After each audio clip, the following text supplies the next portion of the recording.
Diagnóstico. Ciência. Tecnologia. Sabedoria. Dedicação. Pesquisa. Tratamento. Medical TV.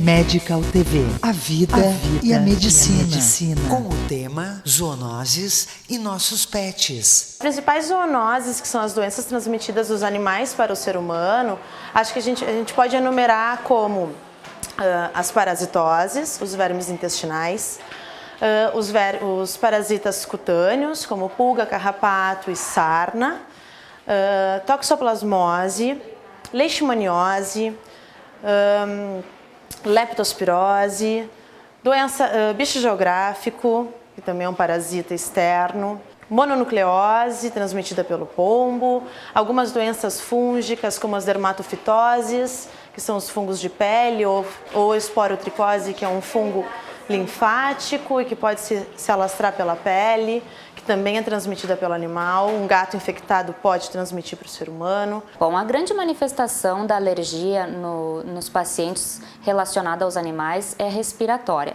Então, o paciente vai apresentar desde um quadro leve de rinite com coceira, espirros, tosse seca, irritação no olho, coceira no ouvido, até reações mais graves, como uma falta de ar importante, o desenvolvimento de uma asma grave, o que vai requerer medidas mais emergenciais.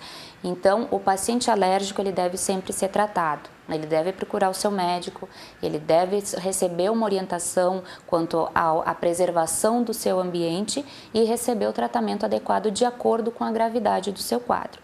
Casos mais leves, normalmente entramos com um tratamento antialérgico, entramos eventualmente com um spray nasal, se for o caso de uma obstrução nasal, se ele tiver muita queixa de congestão, de coriza, de nariz entupido, então a gente pode entrar com corticoide também nos casos mais moderados, um pouco mais severos, e nos casos graves, então, temos que entrar com as medidas mais imediatas.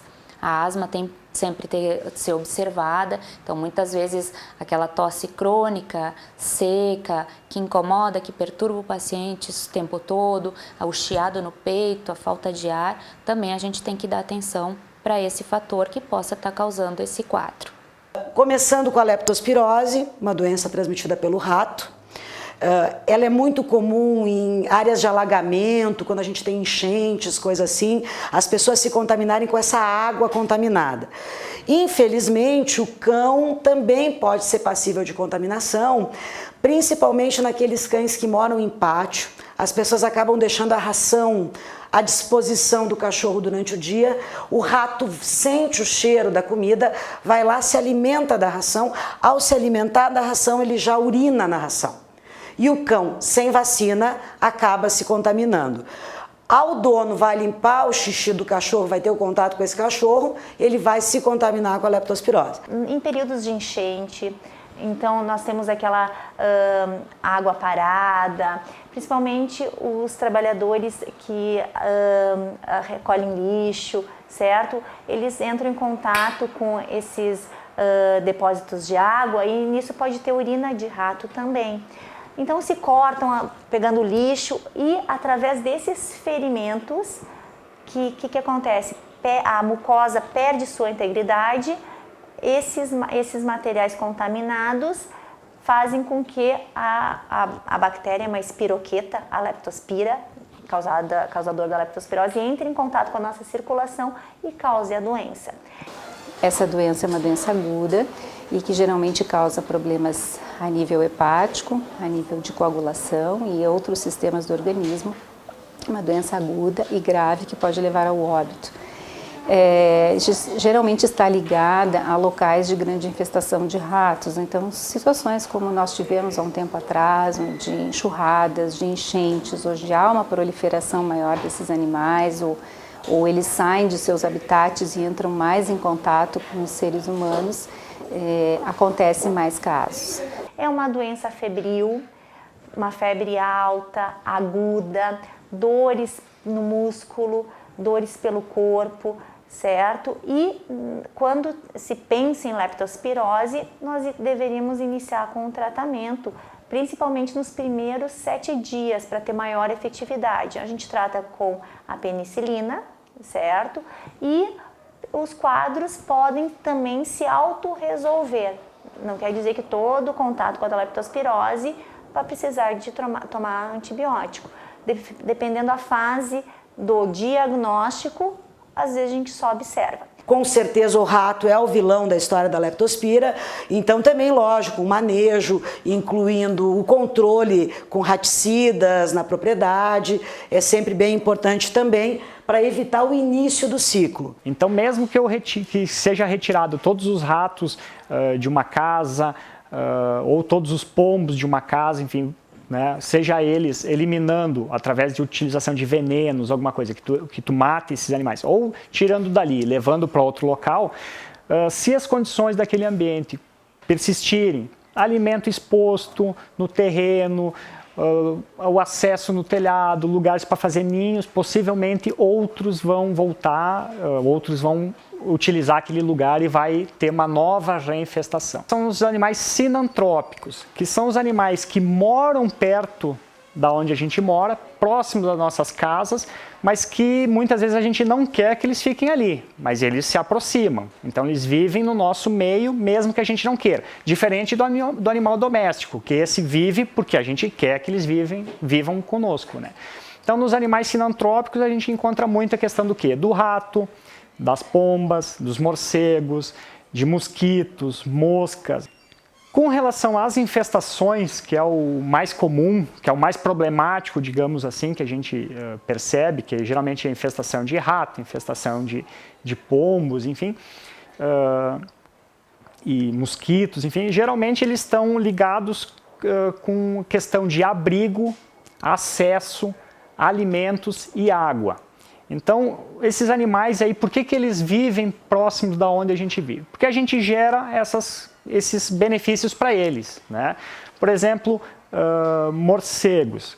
Muitas vezes eles se abrigam num forro de um telhado de uma casa, numa fenda de dilatação de um prédio, numa caixa de persiana de prédios, de apartamentos. Por quê? Porque ali é o abrigo, nós criamos, né, seres humanos, criamos a nossa residência e de uma forma ele consegue se abrigar também. E ele tem um abrigo ali. Alimento, ele sai, no nosso meio urbano, a gente tem muita luz, muita iluminação que atrai outros insetos, baratas, mariposas, enfim, e muitos desses morcegos se alimentam de insetos, então eles conseguem o alimento próximo de onde ele se abriga. E muitas vezes ele não tem o predador deles, então ele vai sobrevivendo ali. Questão de pombas, por exemplo, também nessas questões, ela consegue o abrigo em beiral de casas, de prédios, em vãos onde iriam instalar ar-condicionado, fendas em prédios, floreiras que não são mais utilizadas, enfim. Então ali eles conseguem utilizar aquelas áreas, fazer seus ninhos, né? E na região próxima eles acabam se alimentando de quê? De restos, geralmente sementes e grãos, ou também de restos de farelo, de pão, de biscoito, que às vezes as pessoas dão de propósito, né? Inclusive muitas pessoas compram farelo, compram milho e dão para esses animais. Então esses animais encontram o abrigo, encontram o alimento, encontram água, chove seguidamente, então a água é difícil tu eliminar a água, então ele encontra essas três questões e ter o acesso, ela vai ficando por ali e vai morando junto conosco, né? Próximo de onde a gente mora, né? Então, hoje em dia a gente se depara com animais na praça, animais na nossa janela, principalmente, né, aves, pombos, e a gente tem que ter um cuidado, sim. Por quê? Porque as fezes, elas ficam no solo e elas ficam em forma de pó. E nós, aspirando elas ou colocando alguma folha, ou algum objeto do chão na boca, palito, essas coisas, nós podemos inocular o fungo para dentro do nosso organismo. A histoplasmose, ela é uma doença que principalmente as lesões são lesões cutâneas inicialmente e podem passar desapercebida. Né, são lesões ulcerosas na pele que às vezes por achar que é um ferimento comum, nós não vamos procurar ajuda médica. Depois da pele ela pode evoluir para lesões pulmonares, lesões em cordas vocais, lesões em fígado e acarretar vários problemas. Como elas são consideradas exóticas, ou seja, elas não são nativas, não são animais silvestres nativos do Brasil, vieram da Europa, ela é passível de ser controlada através de retirada e eliminação. Existe uma autorização do IBAMA, dentro da legislação ela existe uma falha, uns alegam que podem, uns alegam que não podem, então ainda ela fica um pouquinho tênue esse limite, mas a princípio não há uma proibição. Existe um levantamento de estudo para ver se seria viável ou não essa eliminação, né? Mas frisando de novo, importante que além dessa remoção desses animais, ou mesmo a eliminação, tem que se retirar os fatores ambientais, que a gente chama, para não haver novamente uma reinfestação, né? As pombas, elas carregam bastante doenças, não tanto alergia, mas as pombas carregam doenças muitas vezes graves, doenças pneumológicas, que podem dar umas pneumonias que a gente chama de atípicas, são pneumonias que fogem do padrão habitual e são causadoras de doenças muitas vezes sérias. Temos várias situações de contato de animais com crianças que podem causar micoses, né, as doenças de peles das mais variadas e que na verdade micoses não só de pele, mas também sistêmicas, né, no aparelho respiratório, e que também tem a ver com proliferação de alguns animais, como pombos, aves em geral, né? Que tem que se ter cuidado com as fezes desses animais também. Uma outra doença que eu achei interessante a gente dar uma abordada, é uma doença que ainda pouca gente ouviu falar, mas é uma doença que, por exemplo, no norte do Brasil já está causando muito problema. Regiões onde eu tenho muita umidade, muita matéria orgânica, Mata Atlântica, que é a leishmaniose. A leishmaniose é uma zoonose, passa para as pessoas, ela é provocada pela picada desse inseto. Esse inseto, ele traz em si o protozoário que causa a leishmania, e quando ele pica o cão, ele pode pegar tanto no cão doméstico como no cão silvestre, ele vai acabar podendo transmitir tanto diretamente através do mosquito como através do cão a doença ao ser humano. É uma doença bem importante. No cão ela provoca uma sintomatologia às vezes muito severa, às vezes só uma aparência de desnutrição, então muitas vezes ela passa desapercebida no cão. Em relação aos métodos de controle, controles de mosquito, não deixar água parada, os mesmos controles da dengue. E em relação à leishmania, nós já temos vacinação. Só que como ela é uma vacina controlada por enquanto, ela exige que o cão primeiro passe por um exame para ver se ele já não é portador da leishmania. Se ele der negativo nos exames, ele faz a vacina. Por que esse controle? Porque hoje em dia no norte do país, cão positivo para leishmania é eutanasiado. Ele tem que ser morto. Medical TV, a vida e a medicina. Há 35 anos, o Alfa Laboratório constrói uma história de bons resultados ao seu lado, sempre cuidando de você e de quem você mais ama. Alfa Laboratório, para a vida inteira. Instituto De Vita, clínica especializada em tratamentos de oncologia e hematologia. Instituto De Vita, tudo pela vida. Fone 54 3214 1700, Caxias do Sul. BB10, o concurso que vai escolher o bebê que será a cara da campanha de 10 anos do Conception. Prêmios, um book fotográfico e uma câmera digital. Regulamentos e inscrições pelo site www.conception-rs.com.br. Conception, Centro de Reprodução Humana. O que a gente faz tem a sua cara. A Clínica Nova Pele conta com uma equipe multidisciplinar que reúne médicos dermatologistas, vasculares, endocrinologistas e cirurgiões plásticos. Um complexo de saúde especializado em tratamentos corporais e faciais. Nova Pele, 3214 2677. Medical TV, a vida e a medicina. Com o tema zoonoses e nossos pets. Toxoplasmose todo mundo conhece como a preocupação das grávidas em geral.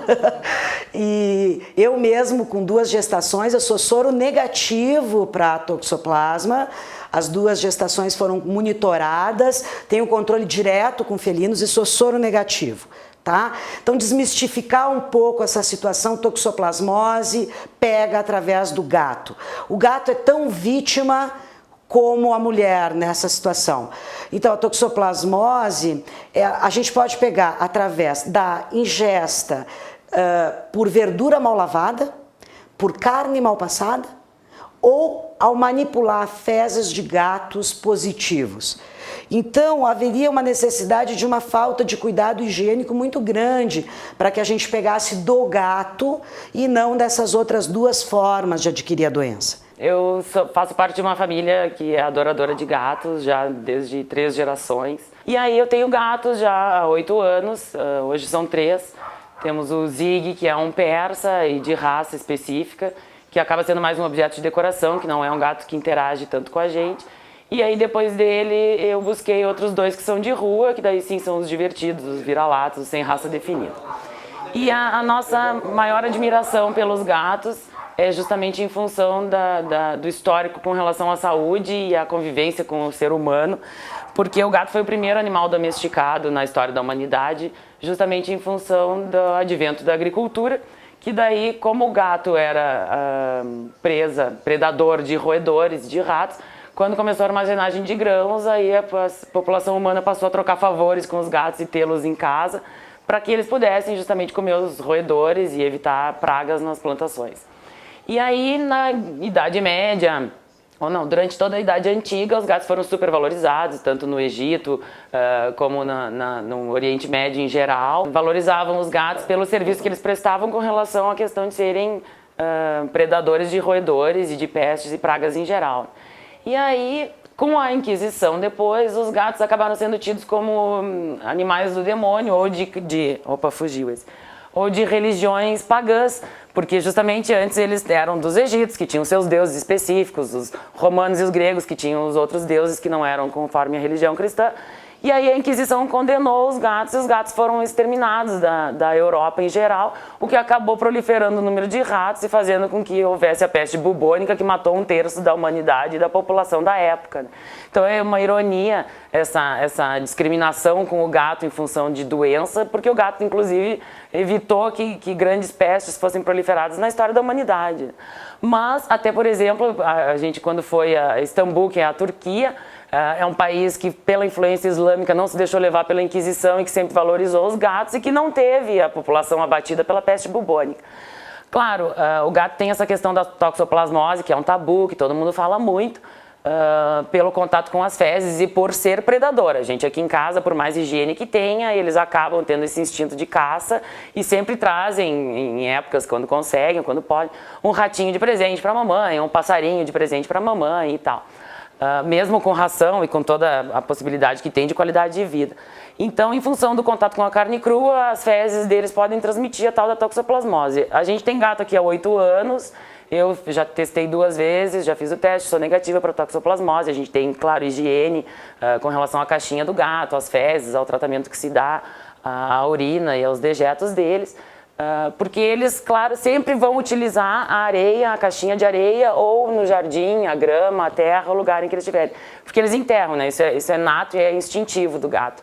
Ele, desde que nasce, ele enterra as fezes e a urina também ele faz em locais escondidos e ele escolhe locais escondidos para que o rato ou as demais presas não consigam sentir o odor ou perceber que eles estão por ali e eles tenham condições de atacar e de caçar efetivamente.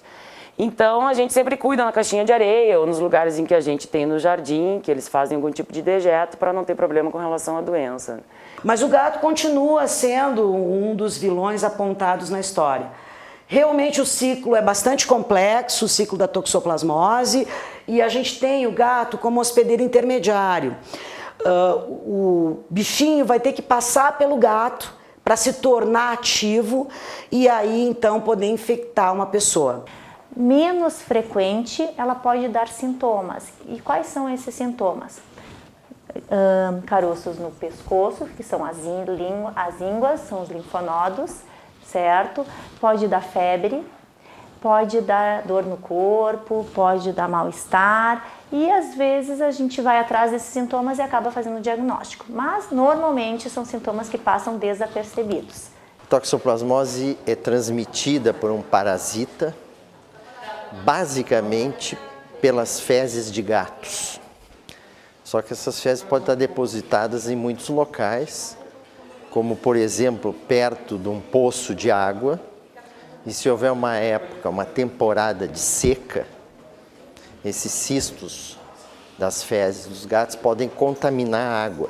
Então se orienta as gestantes para que, além de evitar contato com esses animais domésticos de sangue quente, a água seja fervida ou filtrada,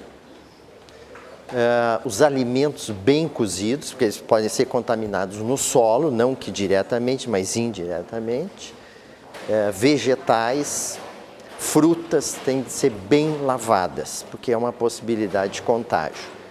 A Sociedade Brasileira de Ginecologia e Obstetrícia recentemente fez um levantamento mostrando então que é uma das infecções predominantes, pelo menos no nosso meio, no Rio Grande do Sul, é a causa de consulta da gestante mais frequente, a dúvida ou a possibilidade de ter adquirido a doença na gestação. E esse é o problema. Se uma pessoa saudável adquire a toxoplasmose, transmitida então por um parasita, em princípio pode não ter nenhum sintoma e pode não apresentar nenhum problema sério de saúde. No momento em que a mãe entra em contato com este agente e está gestando, né, em passando este agente para o seu feto, causar então malformações, uma série de alterações, e a criança então já nascer com alguns problemas que podem deixar sequelas para o resto da sua vida, inclusive problemas visuais. Ela nunca teve a doença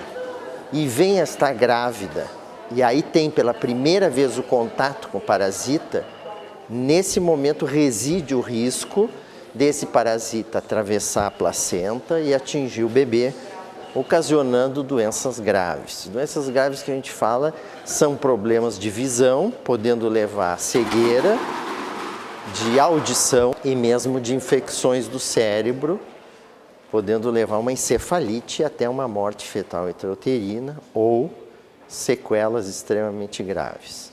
Então é extremamente importante que durante o pré-natal este exame é feito para que se verifique o contato ou não desta mãe com este agente, se for o caso, o tratamento desta mãe e a avaliação do recém-nascido após o nascimento, né? A investigação completa e seu devido tratamento. Então, basicamente, o que se faz é na primeira consulta de pré-natal, a gente pede um exame de sangue na mãe para verificar se ela já tem anticorpos contra parasita. Aquela mãe que já tem esses anticorpos pode ficar tranquila, porque a doença, o risco existe quando ela não tem defesa prévia e ela adquire essa prima infecção na gravidez. Então, aquelas testadas e o exame de sangue mostra na primeira consulta que ela já teve contato com a doença, com a toxoplasmose, vai mostrar nos seus anticorpos e essa não precisa ter preocupação ou mesmo vir a repetir o exame. Aquelas que nunca tiveram a doença, vai se repetir nas próximas consultas de pré-natal para se tentar identificar esse momento e, se necessário, estabelecer um tratamento. Paciente que nunca teve a doença e permanece isenta, permanece virgem da doença durante toda a gravidez, ela pode ficar descansada, porque o risco é só se adquirisse a doença e a partir dali ela pode ser manejada com tratamento de antibióticos, pode ser pesquisado no líquido da bolsa se o parasita atravessou a barreira, porque a placenta é uma defesa, é uma barreira que ajuda as infecções a não atingirem o bebê. Entretanto, isso pode ser pesquisado para se estabelecer quais remédios, quais antibióticos sejam necessários. Então, importante para quem nunca teve a doença é a prevenção. Então, às vezes, o alimento que vem da terra, mal lavado, e a gente come ele cru, alface, rúcula, radite, agrião, moranguinho, certo? Nós podemos estar comendo eles terra com cocô de gato. E assim podemos estar adquirindo a toxoplasmose. O ideal à gestante é sempre o alimento cozido, porque aí mata o parasita. Evitar comida crua. Não tem vacina para toxoplasmose. Então, a pergunta que às vezes as meninas vêm aqui, estou pensando em engravidar, gostaria de repente vacinar meu gato, não existe vacina. E a única forma de nós sabermos se os gatos são positivos para toxo ou não, seria através da coleta de sangue e envio ao laboratório. Então vai ser feita uma pesquisa do anticorpo lá no gato, do antígeno lá no gato, e aí a gente descobre se esse gato é positivo ou não. Então só via laboratório, não tem nenhum outro sinal. O gato não vai manifestar sinal clínico. Medical TV, a vida e a medicina. A Sul Diagnósticos tem como compromisso o conforto dos pacientes, a qualidade dos exames e a agilidade na entrega dos resultados. Realiza ecografias com Doppler colorido, punções e biópsias, densitometria óssea, raio-x e mamografia digitalizados e ressonância magnética em campo aberto. Sul Diagnósticos por imagem, ajudando teu médico a cuidar de ti. O Fátima Educação, através da faculdade da escola profissional, forma pessoas na área de gestão e saúde. Estude administração, enfermagem, nutrição, fonoaudiologia, técnico em enfermagem ou técnico em radiologia. Fátima Educação, aprender dentro do ambiente de trabalho faz toda a diferença. A Clínica Giovanardi é especialista no tratamento clínico e cirúrgico de doenças do aparelho digestivo. Utiliza tecnologia de videolaparoscopia avançada e uma equipe multidisciplinar, oferecendo também acompanhamento psicológico e nutricional. Clínica Giovanardi, 54 3223 1257.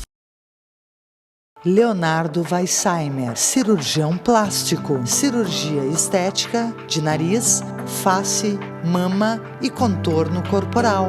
Leonardo Weissheimer, cirurgião plástico, Caxias do Sul.